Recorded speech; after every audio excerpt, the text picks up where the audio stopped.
क्या आपने सुना है उस मूर्ख की कहानी जो एक दिन बना भारत का सबसे बड़ा कवि? विद्योत्तमा राजकुमारी, जिसने प्रण लिया था कि जो शास्त्रार्थ में उसे हरा देगा उसी से विवाह करेगी। जब सारे पंडित हार गए तो अपमान के बदले उन्होंने सोचा इसका विवाह किसी महामूर्ख से कराओ। उन्हें मिला एक व्यक्ति जो जिस डाली पर बैठा था उसी को काट रहा था। यही बना उनका शिकार कालिदास। पंडित बोले, ये हमारे गुरु हैं, मौनव्रती हैं।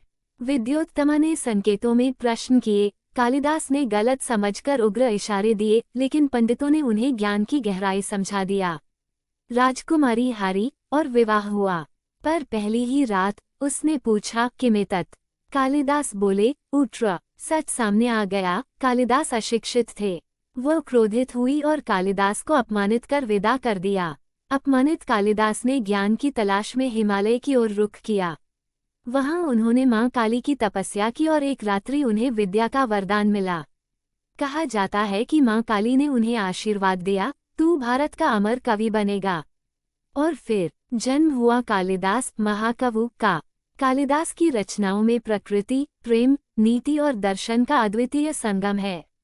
उनकी प्रमुख काव्य एवं नाट्य रचनाएं हैं अभिज्ञान शाकुंतलम, शकुंतला और राजा दुष्यंत की प्रेम कथा, मेघदूतम, एक विरह वेदना से भरे यक्ष की कहानी जो बादल के माध्यम से संदेश भेजता है, रघुवंशम, रघुवंश के महान राजाओं की महाकाव्य कथा, कुमार संभवम, शिव और पार्वती की कथा, जिसे पढ़ते समय मानो स्वयं हिमालय जीवंत हो उठता है। उनकी कविताओं में शब्द नहीं, भावना बोलती है।